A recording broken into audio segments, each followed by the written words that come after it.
Kita sering banget kan dengar soal trauma masa kecil dan BPD, atau gangguan kepribadian ambang. Tapi gimana sih sebenarnya hubungan keduanya? Nah, dalam pembahasan kali ini, kita akan bedah tuntas kaitan yang rumit dan seringkali disalahpahami, antara masa lalu yang menyakitkan dengan kondisi yang begitu menantang ini. Jadi, ini dia pertanyaan utamanya. Kenapa ya, kok bisa begitu banyak orang dengan BPD punya riwayat trauma masa kecil? Ini jelas bukan kebetulan. Yuk kita telusuri bareng-bareng apa kata data dan penelitian ilmiah untuk mencari jawabannya. Coba deh, perhatikan angka ini. Hasil penelitian menunjukkan bahwa sampai 90% orang yang didiagnosis BPD melaporkan pernah mengalami trauma di masa kecil. Betul, 9 dari 10 orang. Angka ini bukan sekedar statistik loh, ini adalah fondasi pemahaman kita soal BPD. Yang perlu kita pahami di sini, hubungan ini tuh bukan cuma cerita dari mulut ke mulut, ini adalah pola yang konsisten dan terus-menerus ditemukan dalam penelitian ilmiah. Jadi, ini bukan kebetulan. Dan biar jelas ya, informasi yang kita bahas ini bukan cuma dari satu atau dua penelitian aja. Apa yang akan kita dalami ini adalah rangkuman dari, 44 penelitian ilmiah yang berbeda. Ini menunjukkan adanya kesepakatan yang sangat kuat di antara para ahli. Oke, sebelum kita lanjut lebih dalam, kita samakan dulu persepsinya. Jadi BPD itu apa sih?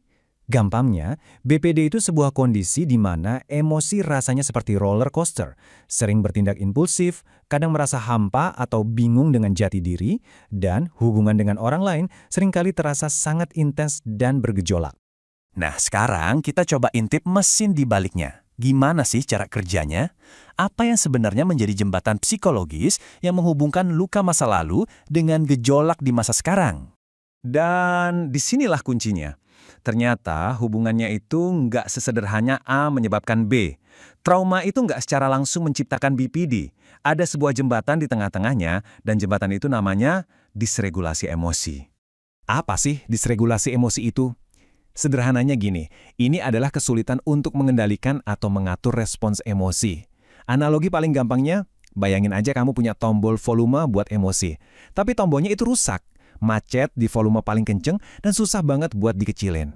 Ada teori keren namanya model biososial yang menjelaskan ini dengan gampang. Ada 3 langkah. Pertama, ada orang yang dari lahir memang sudah lebih sensitif secara emosional. Kedua, orang ini tumbuh di lingkungan yang traumatis atau lingkungan yang nggak menghargai perasaannya. Nah, gabungkan keduanya, hasilnya apa? Langkah ketiga, disregulasi emosi yang kronis dan parah yang menjadi inti dari BPD. Oke, jadi disregulasi emosi itu adalah inti masalahnya. Tapi ternyata ceritanya nggak cuma berhenti sampai di situ loh. Ada faktor-faktor pendukung lain yang sama pentingnya. Selain disregulasi emosi, ada beberapa jembatan kunci lainnya. Misalnya ada disosiasi, itu loh perasaan seperti melayang atau terputus dari kenyataan.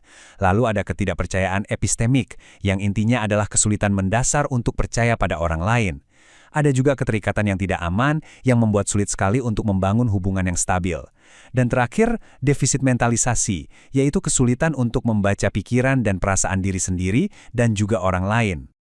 Seberapa besar sih peran faktor-faktor ini? Jawabannya, besar sekali. Seperti yang bisa kita lihat, kalau semua faktor tadi, masalah keterikatan, mentalisasi, dan kepercayaan, digabungkan, mereka bisa menjelaskan 75% dari kaitan antara trauma dan BPD. Wow, itu bukan lagi sekedar faktor pendukung. Itu sudah jadi bagian utama dari ceritanya. Oke, kita sudah setuju kalau trauma itu pemicu besar. Tapi pertanyaannya, apakah semua jenis trauma punya dampak yang sama? Ternyata, penelitian menemukan ada satu jenis spesifik yang dampaknya paling kuat dari semuanya. Biar nggak salah paham, semua trauma itu menyakitkan. Kekerasan fisik dan seksual punya kaitan yang sangat kuat dengan BPD. Titik. Tapi, ini yang bikin kaget. Penelitian menemukan bahwa luka yang seringnya nggak kelihatan, yaitu pengabaian dan kekerasan emosional, justru merupakan prediktor yang paling kuat dari semuanya. Kutipan ini benar-benar merangkum semuanya dengan sempurna. Intinya, kualitas pengalaman emosional kita saat tumbuh dewasa, bagaimana perasaan kita dihargai atau justru terus-menerus diabaikan, itu punya pengaruh yang luar biasa besar dalam membentuk siapa diri kita. Nah, terus apa artinya semua ini di dunia nyata? Mari kita lihat dampaknya, mulai dari level biologis sampai ke jalan menuju pemulihan. Jadi, trauma itu bukan cuma luka batin loh.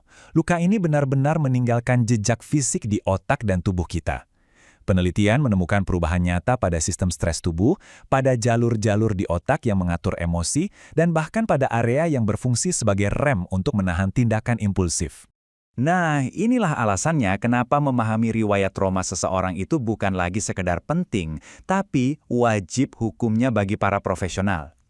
Riwayat trauma bisa menentukan seberapa parah gejalanya, apakah ada gangguan lain seperti PTSD atau depresi, dan bahkan bisa menentukan terapi mana yang paling mungkin berhasil. Dan karena itulah, pendekatan terapi yang sadar trauma menjadi sangat vital. Terapi seperti Dialectical Behavior Therapy atau DBT dirancang khusus untuk ini. Jadi terapi ini tidak hanya menangani gejalanya, tapi juga mengajarkan keterampilan praktis untuk mengatur emosi yang bergejolak langsung ke akar masalahnya. Sebagai penutup, saya mau meninggalkan satu pemikiran yang penuh harapan. Jika pengalaman menyakitkan di masa lalu bisa mengukir jejak di otak dan tubuh kita, seberapa besar kekuatan penyembuhan, dukungan, dan terapi untuk membantu mengukir ulang semua itu menjadi sesuatu yang baru dan lebih baik? Mari kita renungkan bersama.